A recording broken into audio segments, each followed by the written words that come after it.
आप सभी को जय मसीह की हिंदी बाइबल स्टडी इस चैनल में आपका स्वागत है। आइए मिलकर हम एक नया विषय को सीखेंगे और आज हम सीखने जा रहे हैं कि हम जो विश्वासी हैं, हम जो चेले हैं, हम किस प्रकार के चेले हैं। आज बाइबल के आधार पर अलग अलग झुंड के लोग या अलग अलग प्रकार के चेलों के बारे में मैं आपके सामने रखना चाहती हूँ। और ये वीडियो का मकसद ये है कि जब हम इस वीडियो को देखते हैं, सीखते हैं, तो हमें हमारा जीवन को जांचना है कि हम किस प्रकार के चेला है। आज सबसे पहले हम लोग 2-3 झुंड के लोगों के बारे में हम सीखने जा रहे हैं और फिर अलग अलग प्रकार के चेलों के बारे में हम सीखेंगे। सबसे पहले मैं भीड़ के बारे में बताना चाहती हूँ जो यीशु मसीह के पीछे हो लिया। देखिए, चेला कौन है जो यीशु के पीछे हो लेता है। एक आयत को आपके सामने मैं रखना चाहती हूँ। यूहन्ना के सुसमाचार अध्याय 6 आयत 26, the gospel of John chapter 6 verse 26। यहाँ पर यीशु मसीह उस भीड़ के लोगों से बात करता है जिनको यीशु मसीह ने 5 रोटी और 2 मछली से खाना खिलाया। हम जानते हैं वो भीड़ लगभग 5,000 पुरुषों के थे, मतलब कुल संख्या हो सकता है 15,000, 20,000 लोग होंगे। तो ये बड़ी भीड़ के लोग यीशु मसीह के चमत्कार को देखा, वहां पर भोजन खाए, तृप्त हुए और अब वो लोग यीशु के पीछे चल रहे हैं। तब यीशु मसीह इन लोगों को देखकर क्या कहता है? यूहन्ना 6 का 26, जॉन 6 वर्स 26 में हम पढ़ते हैं, यीशु ने उन्हें उत्तर दिया कि तुमसे सच सच कहता हूं, तुम मुझे इसलिए नहीं ढूंढते कि तुमने अचंभित काम देखे, परंतु इसलिए कि तुम रोटियां खाकर तृप्त हो गए। यीशु मसीह यहाँ पर क्या कहता है कि तुम मेरे पीछे इसलिए नहीं आ रहे हैं क्योंकि तुमने अचंबा काम को देखा, लेकिन तुम इसलिए मेरे पीछे आ रहे क्योंकि तुमने रोटी खाए, तुम तृप्त हो गए। मतलब ये लोग दोबारा रोटी खाने के लिए यीशु के पीछे चल रहे हैं। मेरे प्रियो, अब हमें समझना है, एक बड़े झुंड के लोग यीशु के पीछे इसलिए चल रहे हैं क्योंकि वो लोग अपना शारीरिक भूख को मिटाना चाहते हैं। आज भी हमें ये समझना है, प्रभु यीशु मसीह के पीछे चलने वाले बहुत सारे लोग अपने स्वार्थ के लिए चल रहे हैं, अपनी जरूरतों को पूरा करने के लिए चल रहे हैं। उनको पता है कि हम प्रार्थना करते हैं तो यीशु मसीह हमारी प्रार्थनाओं को सुनता है, यीशु मसीह हमें चंगाई देता है, यीशु मसीह छुटकारा देता है, यीशु मसीह दुष्ट आत्माओं से छुटकारा देता है। ये सारी बातें लोगों को पता है। तो बहुत सारे लोग यीशु के पीछे इसलिए चल रहे हैं क्योंकि वो लोग अपने जीवन में चंगाई चाहते हैं, वो लोग अपने जीवन में आशीष चाहते हैं। आज सबसे पहला सवाल जो हमें अपने आप से पूछना है, हम यीशु के पीछे क्यों चल रहे हैं? हमारी शारीरिक जरूरतों को पूरा करने के लिए हम यीशु के पीछे चल रहे हैं, या फिर हम इसलिए चल रहे हैं क्योंकि हमें पता है कि यीशु मसीह अनंत जीवन देने वाला परमेश्वर है, यीशु मसीह हमको उद्धार दिया है। हम क्यों चल रहे हैं यीशु मसीह के पीछे? अब हम आते हैं लूका के सुसमाचार अध्याय 10 आयत 1, लूक चैप्टर 10 वर्स 1 में हम देखते हैं, और इन बातों के बाद प्रभु ने 70 और मनुष्य नियुक्त किए और जिस जिस नगर और जगह को वो आप जाने पर था वहां उन्हें 2-2 कर अपना आगे भेज दिया। यहाँ पर हम 70 चेलों के बारे में पढ़ते हैं जिनको यीशु मसीह ने 2-2 कर अलग अलग नगरों में भेजा। और वो लोग उन नगरों में जाकर क्या किए?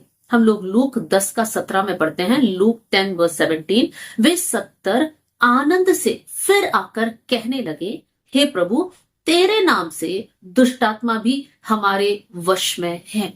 अब यहाँ पर हम देख सकते हैं 70 लोगों का एक झुंड, ये भी चेले हैं। यीशु मसीह ने इनको एक काम से भेजा था कि तुम्हें जाना है, सुसमाचार का प्रचार करना है, दुष्ट आत्माओं को निकालना है। क्या ये लोगों ने किया? हाँ, ये लोग बहुत आनंदित होकर यीशु से बोलने लगे कि जहां जहां हम गए वहां पर दुष्ट आत्मा हमारे वश में था। मतलब हम बोले और दुष्ट आत्मा ने आज्ञा मानकर दुष्ट आत्मा चला गया। देखिए, यहाँ पर 70 चेले हैं जो यीशु के बात मानकर यीशु ने जो कहा वो लोग किया। लेकिन हम बाइबल में ये 70 लोगों को बाद में कहीं उनके बारे में पढ़ नहीं पाते हैं।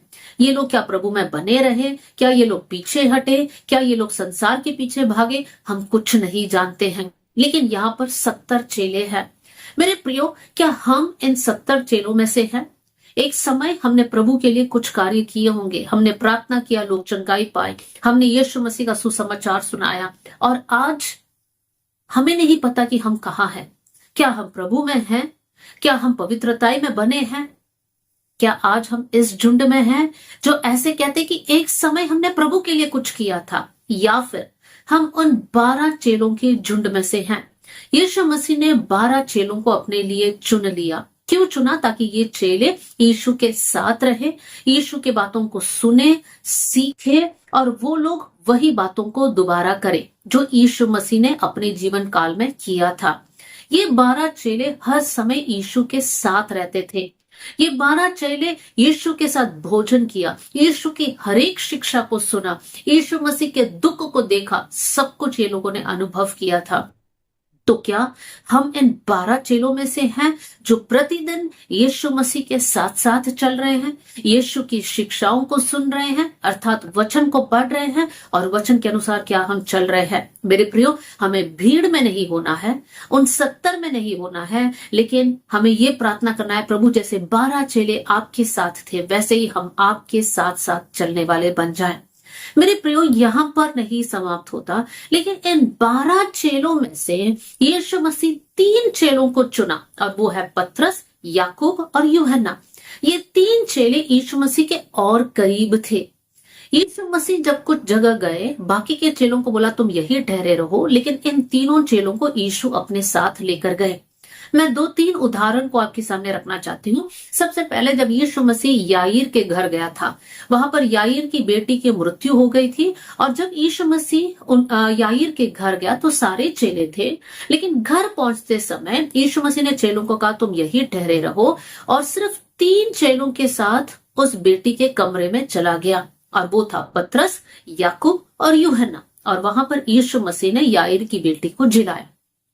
दूसरा एक घटना है जब यीशु मसीह वो रूपांतर के पहाड़ पर चढ़ा, और उस समय यीशु के साथ पतरस, याकूब और यूहन्ना थे, और ये लोगों ने देखा कि यीशु मसीह कैसे एक स्वर्गीय दर्शन को पाता है, कैसे यीशु मसीह का चेहरा चमक उठता है, और वो लोग यीशु मसीह के महिमा को देखते हैं।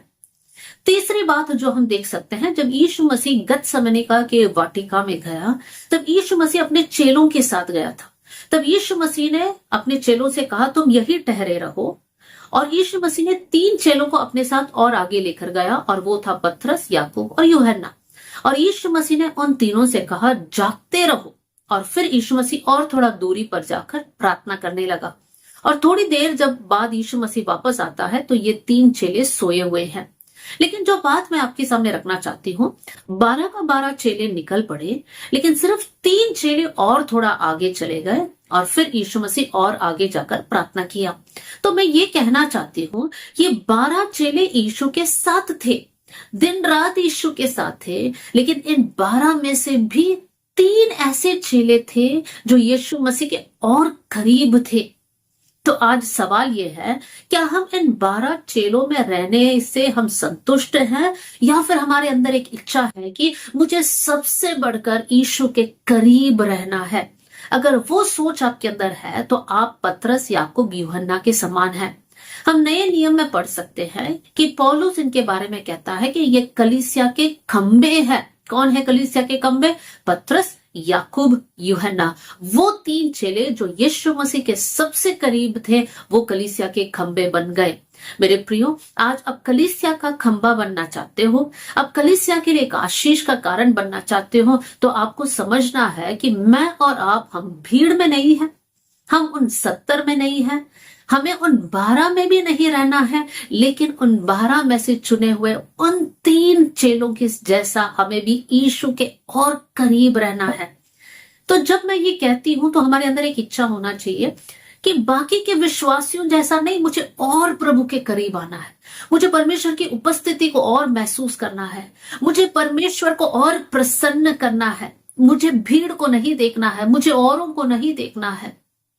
मेरे प्रियो, आज हमारे अंदर एक भूख, एक तड़प आने पाए कि मुझे परमेश्वर के और करीब रहना है, मुझे दूसरों के जैसा नहीं। देखिए, यहाँ पर मैं स्वार्थ के लिए नहीं बोल रही हूं, लेकिन आपका प्रेम जो प्रभु के प्रति है वो इस प्रकार होना चाहिए, मैं और उनसे बढ़कर मुझे यीशु से प्रेम करना है, यीशु के करीब आना है। अब हम वापस आते हैं इन 12 चेलों के जीवन से। अब इनके जीवन के कुछ बातों को मैं आपके सामने रखना चाहती हूँ, दोनों नेगेटिव भी रखना चाहती हूँ, पॉजिटिव भी रखना चाहती हूँ, और हम अपने जीवन को जांचे कि हम किस झुंड में है। कि सबसे पहला प्रकार के चेले, वाद विवाद करने वाले चेले या सबसे बड़ा बनने की इच्छा रखने वाले चेले। हम लोग जानते हैं एक समय ऐसा था जहां पर चेले आपस में वाद विवाद कर रहे थे कि हम में से बड़ा कौन है। क्यों ये चेले इस प्रकार वाद विवाद कर रहे हैं? क्योंकि मुझे ऐसा लगता है उनमें से हर एक जन ये सोच रहे होंगे कि मैं बड़ा हूं, सबसे ज्यादा मैं बड़ा हूं, सबसे ज्यादा श्रेष्ठ मैं हूं। और यीशु मसीह बाद में उनको समझाता है कि जो सबसे बड़ा बनना चाहते हैं वो सबका दास बने। लेकिन यहाँ पर चेले हैं जिनके अंदर एक इच्छा है कि मैं सबसे बड़ा बनूं, मैं सबसे श्रेष्ठ बनूं। हम में से भी कुछ लोगों के अंदर ये इच्छा होगी कि सबसे बढ़कर मैं इंपॉर्टेंट रहूं, मैं सबसे आगे रहूं। हाँ, मैंने थोड़ी देर पहले कहा कि हमें प्रभु के सबसे करीब रहना है। करीब रहना अलग है और बड़ा बनने की इच्छा रखना अलग है। आज मेरे प्रियो, दुख की बात है कि हम विश्वासियों के अंदर भी ये सोच आता है कि मुझे सबसे बड़ा बनना है, मुझे सबसे अमीर बनना है, मुझे सबसे ज्यादा नाम कमाना है, मुझे फेमस होना है। ये वाली इच्छा अगर हमारे अंदर है तो यीशु मसीह के शब्द को हमें समझना है, याद रखना है। जो सबसे बड़ा बनना चाहते हैं वो सबका दास बने, सबसे दीन रहे, सबसे नम्र रहे। मेरे प्रियो, प्रभु हमें बड़ा बनाएगा, लेकिन हमें बड़ा बनने के लिए कुछ कोशिश करने की जरूरत नहीं है। हमें दीन रहकर, नम्र रहकर परमेश्वर की सेवा करना। इसलिए वचन में हम पढ़ते हैं पहला पत्रस में कि तुम परमेश्वर के बलवंत हाथ के नीचे अधीनता के साथ रहो ताकि उचित समय पर वो तुझे बढ़ाए। मेरे प्रियो, प्रभु हमें बढ़ाएगा, प्रभु हमें आदर देगा, लेकिन हमें स्वयं होकर, दूसरों को तुच्छ समझकर, दूसरों को गिराकर हमें बड़ा नहीं बनना है। दूसरा प्रकार के चेले, और वो है, उनमें से एक था शक करने वाला चेला जिसका नाम था थोमा। थोमा के बारे में हम सीखते हैं कि वो शक करता था। क्यों? उसके अंदर ऐसा एक स्वभाव था कि उसको जल्दी यकीन नहीं हुआ। विशेष कर यीशु मसीह के पुनरुत्थान के बाद जब यीशु मसीह चेलों को प्रकट हुआ तब थोमा नहीं था, और थोमा बाद में कहता है कि मैं यकीन नहीं करूंगा जब तक मैं यीशु मसीह के उन घावों पर अपना उंगली को ना रखूं। मतलब वो विश्वास करने के लिए वो तैयार नहीं था। हाँ, चेला था, लेकिन यीशु मसीह के पुनरुत्थान पर उसने विश्वास नहीं किया। मेरे प्रियो, आज भी हम में से कुछ लोग ऐसे होंगे कि हम यीशु मसीह के चेले हैं, हम प्रार्थना कर रहे हैं, हम वचन पढ़ रहे हैं, लेकिन कहीं ना कहीं अविश्वास हमारे अंदर है। हम अभी भी डाउट करते हैं, क्या यीशु मसीह मेरी प्रार्थना को सुनता है? क्या प्रभु मेरी सहायता करेगा? क्या प्रभु मेरे साथ है? क्या मैं इस समस्या को पार होकर आगे बढ़ पाऊंगी? ऐसी विचार जब हमारे अंदर आता है, हमें समझना है प्रभु ने हमें अविश्वास करने के लिए नहीं बुलाया, लेकिन प्रभु पर विश्वास करके हमें कदम आगे बढ़ाना है। तीसरे प्रकार के चेलों के बारे में मैं आपके सामने रखना चाहती हूँ, और वो है सोने वाले चेले। जब यीशु मसीह गतसमनीका के वाटिका में चला गया और यीशु मसीह ने चेलों से कहा जागते रहो, लेकिन जब यीशु मसीह वापस आया तो वो लोग जगे हुए नहीं थे, वो लोग सो रहे थे। वो लोग क्यों सो रहे थे? हो सकता है कि वो लोग बहुत थके होंगे, उनका शरीर साथ नहीं दे रहा है। लेकिन यीशु मसीह ने उनसे पूछा, क्या तुम मेरे साथ जाग कर प्रार्थना नहीं कर सकते? मतलब यीशु मसीह ये चाहता है कि वो लोग शारीरिक थकान में भी वो लोग जागते रहे और प्रार्थना करते रहे। मेरे प्रियो, हम में से कुछ लोग ऐसे होंगे जो आज आत्मिक जीवन में सोए पड़े हैं। हमें पता है कि हमें प्रार्थना करना है, हमें पता है कि चारों ओर समस्या है, चारों ओर युद्ध के बारे में हम सुनते हैं, समस्याओं के बारे में, अकाल के बारे में हम सुनते हैं, लोगों की समस्याओं को हम सुनते हैं। हम क्या करते हैं मेरे प्रियो? हम सुनकर हमको पता है कि हमें बैठकर प्रार्थना करना है, लेकिन हम नहीं कर रहे हैं, हम लोग सो रहे हैं। हम उन चेलों के समान है जहां पर यीशु ने कहा जागते रहो, लेकिन हम सो रहे हैं। क्या आज हम उस झुंड में हैं? अगला हम जाएंगे। यीशु मसीह के चेलों में से कुछ चेले ऐसे थे जो वचन को नहीं समझते थे। चेले यीशु के पास आए और यीशु से बोलते थे, यीशु मसीह, यह दृष्टांत का मतलब क्या है? देखिए, एक आयत को मैं आपके सामने रखना चाहती हूँ, मरकुस 4:10। वहां पर हम पढ़ते हैं, जब वो अकेला रह गया तो उसके साथियों ने उन 12 समेत उनसे इस दृष्टांत के विषय में कहा कि हमें इस दृष्टांत को समझाओ। देखिए, यहां पर हम देख सकते हैं यीशु मसीह के पीछे होने वाले कुछ लोग यीशु मसीह से दृष्टांत का मतलब वो लोग पूछ रहे हैं। और जब यीशु मसीह ने दूसरा एक समय यह भी कहा कि इस मंदिर को तोड़ दो और 3 दिन में मैं इसको दोबारा बनाऊंगा, तब भी चेले समझ नहीं पाए कि यीशु मसीह क्या बोल रहे हैं। यीशु मसीह अपने शरीर के बारे में बोल रहे थे। तो ऐसे चेले जो यीशु मसीह के बात को समझ नहीं पाए, मेरे प्रियो, आज भी चेले हैं जो वचन पढ़ते हैं लेकिन सिर्फ नाम के लिए पढ़ते हैं। वो लोग वचन को समझ नहीं पा रहे हैं। क्या हम उस झुंड में हैं? अगर हम उस झुंड में हैं तो हमें प्रभु से प्रार्थना करना है, प्रभु मेरी आंखें खोल दे, मेरे समझ को खोल दे, ताकि मैं आपके वचन को समझ पाऊं। आप क्या बोलना चाहते हैं, आपकी शिक्षाएं क्या है, मुझे किस प्रकार चलना है, ये सारी बातों को समझने का बुद्धि और ज्ञान मुझे दे। आइए हम लोग अगले प्रकार के चेलों के पास हम आएंगे। कुछ चेले हालातों को, बातों को समझ नहीं पा रहे थे। एक कनानी स्त्री यीशु मसीह के पास आई और इस प्रकार चिल्ला चिल्ला कर कहने लगी, यीशु मुझ पर दया कर, मेरे बेटी के अंदर दुष्ट आत्मा है। पहले यीशु मसीह उसको अनसुनी कर देता है, लेकिन दोबारा वो स्त्री चिल्ला कर जब बोलती है, चेले यीशु से बोलते हैं, क्या उसको हम यहाँ से विदा कर दे? इसको हम उस स्त्री से कहे कि यहाँ इस स्थान को छोड़कर जाए। देखिए, यीशु मसीह वो बहन का विश्वास के बारे में बताने के लिए उस स्त्री की आवाज को अनसुनी किया, ताकि चेलों को समझाए, फरीसियों को समझाए कि इसके अंदर कितना विश्वास है।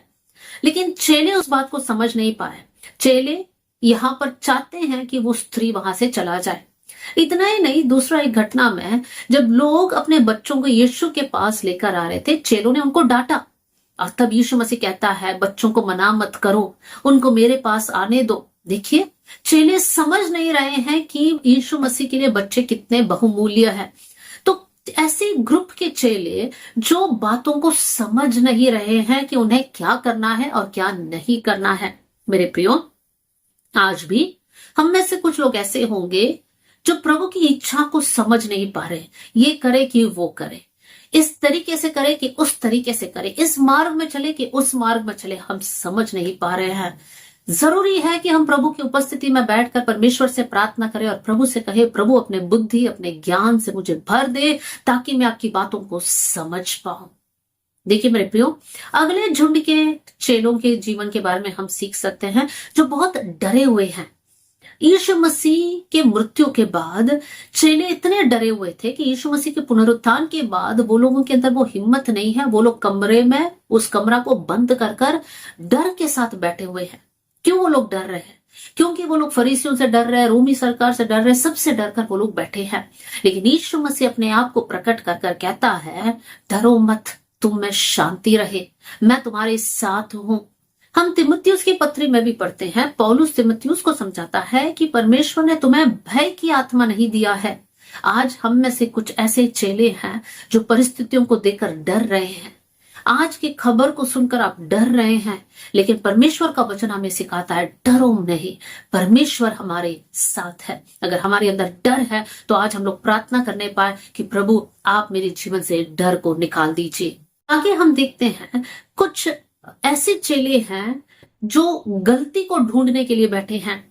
यीशु मसीह के पास एक स्त्री आई और एक इत्र की कुप्पी लेकर आई थी। वो उस इत्र को तोड़कर, उस कुप्पी को तोड़कर इत्र को यीशु के पैरों पर उंडेल देती हैं।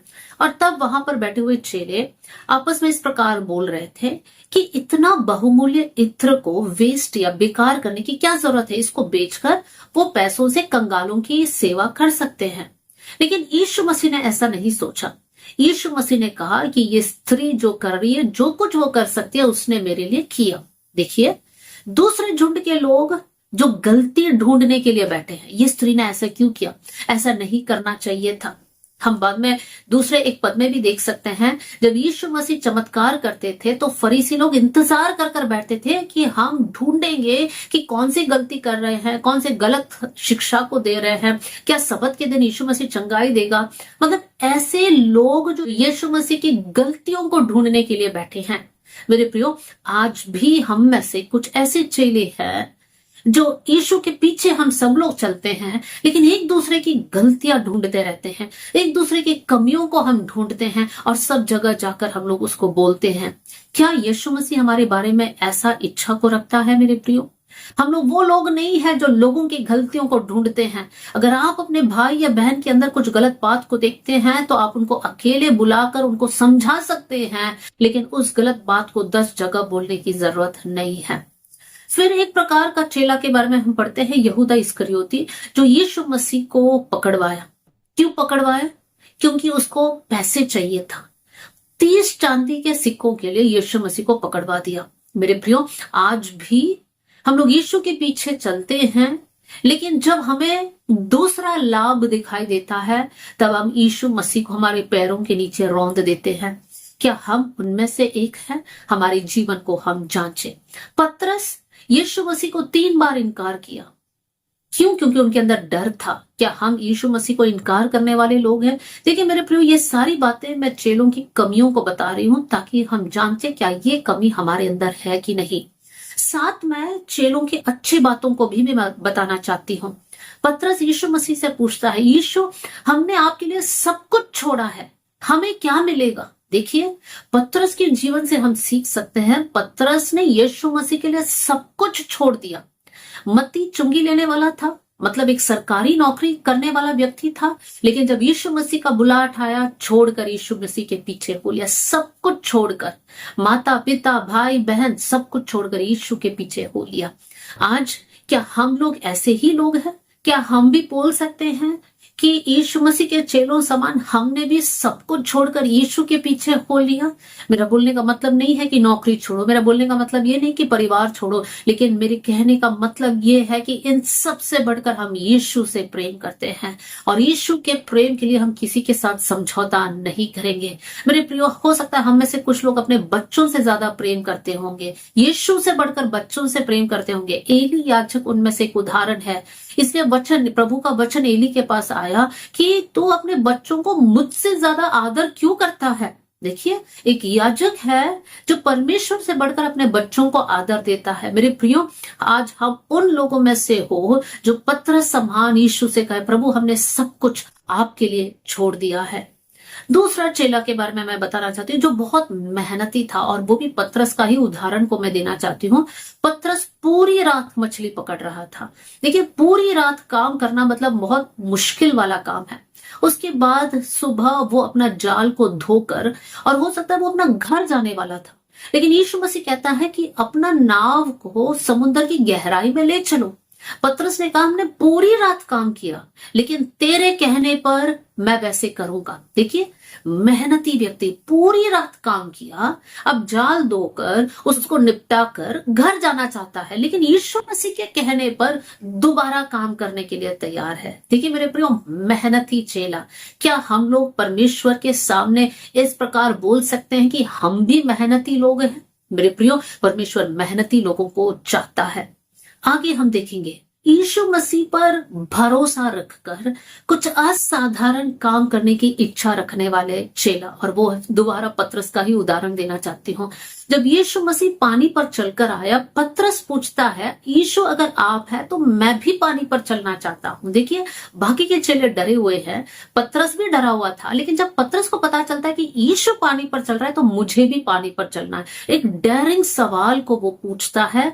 वो पूछने के कारण वो उस काम को कर पाता है। देखिए मेरे प्रियो, एक ऐसा चेला जो यीशु मसीह पर भरोसा कर कर असाधारण बातों को मांगा और उसे प्राप्त हुआ। मेरे प्रियो, आज हम यीशु मसीह के चेले जरूर हैं, लेकिन हम क्या मांग रहे हैं? हम छोटी छोटी बातों के लिए मांग रहे हैं, या फिर हम परमेश्वर के सामने कुछ असाधारण बात होने के लिए हम मांग रहे हैं? क्या हम प्रार्थना कर रहे हैं कि प्रभु हमारे हृदय में से जीवन की जल की नदियां बहने दे, ताकि हम हजारों के लिए, लाखों के लिए एक आशीष का कारण बन जाए? क्या आप परमेश्वर के सामने बड़ी बातों को मांग रहे हैं, या फिर हम छोटी छोटी बातों के लिए आज भी रो रहे हैं कि प्रभु मेरे परिवार को संभाल, मुझे अच्छा नौकरी दे? मेरे प्रियो, ये सारी बातें प्रभु आपको देगा, लेकिन जब आप मांगते हैं, आप इस बात को समझ लीजिए कि आप किससे मांग रहे हैं, और बड़ी बातों को मांग लीजिए। और इसलिए इस वचन में हम पढ़ते हैं कि मैं तुम्हें बड़ी बड़ी बातें बताऊंगा, गुप्त बातें बताऊंगा, नई नई बातें बताऊंगा। ये इसलिए परमेश्वर कहता है ताकि प्रभु हमारे अंदर ये बात बताना चाहता है कि मैं असाधारण कार्य तुम्हारे जरिए करूंगा। जब हम देखते हैं पतरस के जीवन में, यूहन्ना के जीवन में, चेलों के जीवन में, कैसे पेंतिकुस्त के दिन के बाद वो लोग प्रभु के लिए बड़े कार्यों को किया। मेरे प्रियो, आज हम वो चेले हैं जो परमेश्वर के लिए बड़े कार्यों को करना है। अपने आप को छोटा मत समझिए, हाँ, दीन रहिए, नम्र रहिए और परमेश्वर से कहिए प्रभु मुझे इस्तेमाल करना। आगे हम बढ़ेंगे। जब पेंतिकुस्त के दिन के बाद की घटनाओं को हम देखते हैं, पतरस को जब जेल में डाल दिया गया, कुछ ऐसे चेले जो लव लगाकर प्रार्थना कर रहे हैं, प्रार्थना करने वाले चेले, क्या हम उन चेलों में से हैं? मेरे प्रियो, आज हमारा प्रार्थना का जीवन कैसा है? क्या हम बोल सकते हैं हाँ मेरे अंदर प्रार्थना करने वाला एक अनुशासित जीवन है, या फिर हम ऐसे बोलते हैं कि आज मिस हो गया, कभी कभी मिस हो जाता है? मेरे प्रियो, परमेश्वर चाहता है कि हम प्रार्थना करने वाले लोग बन जाए। पहला थिस्सलुनीकियों अध्याय 5 में हम पढ़ते हैं, निरंतर प्रार्थना करो। हमारा उठते बैठते चलते समय, बस में बैठते समय, गाड़ी चलाते समय हम प्रभु से बात कर सकते हैं, हम प्रार्थना कर सकते हैं। एक अगला ग्रुप के चेलों के बारे में मैं बताना चाहती हूँ। पौलुस और सीलास जेल में पड़े हैं, बहुत मार खाए, उनके हाथ पैर जंजीरों में बंधा हुआ है, लेकिन फिर भी वो लोग आराधना कर रहे, आराधना करने वाले चेले। मेरे प्रियो, दुख के बीच में, संकट के बीच में भी वो लोग परमेश्वर की महिमा करते हैं। क्या हम उस प्रकार की चेले हैं?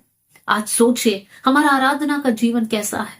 हर पल हमारे जीवन के द्वारा परमेश्वर को आराधना मिले, परमेश्वर को महिमा मिले। आप जो भी काम करते हो, किस प्रकार उस काम को करते हैं, क्योंकि वो काम करने का ढंग इसलिए इतना अच्छा होना चाहिए कि उसके द्वारा परमेश्वर को महिमा मिले, परमेश्वर की आराधना हो। आराधना सिर्फ जुबान से नहीं, हमारे हर कार्य के द्वारा परमेश्वर को आराधना मिले।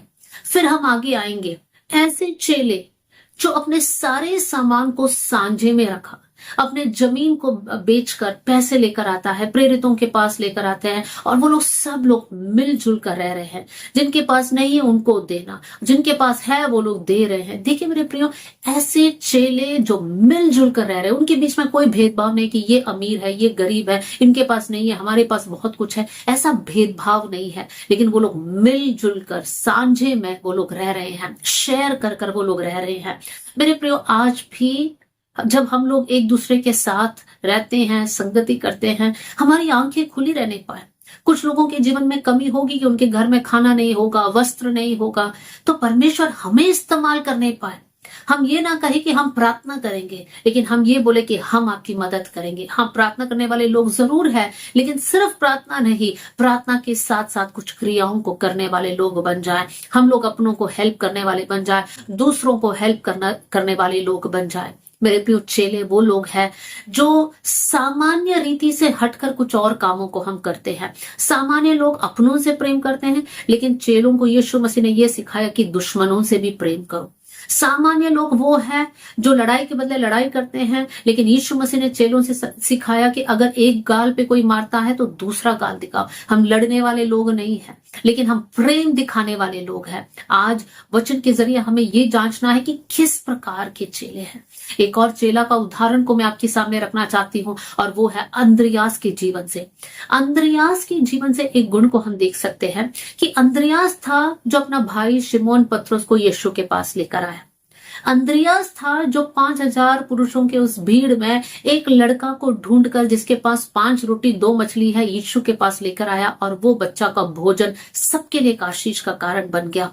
ऐसा चेला जो दूसरों को यीशु के पास लेकर आता है ताकि वो लोग वचन सुने, या दूसरों को यीशु के पास लेकर आते ताकि उनके वरदान में बढ़ोतरी होने पाए। मेरे प्रियो, हम वो चेले बने जो लोगों को यीशु के पास लेकर आए। हम वो चेले बने जो दूसरों को हम समझाए कि आपका वरदान ये है, और उनको एनकरेज करें ताकि उनकी वरदान से बहुत सारे लोग आशीषित होने पाए। मेरे प्रियो, हम किस प्रकार के चेले हैं आज हमें समझना है। देखिए मेरे प्रियो, अनेक प्रकार के चेलों को और आप इस झुंड में जोड़ सकते हैं।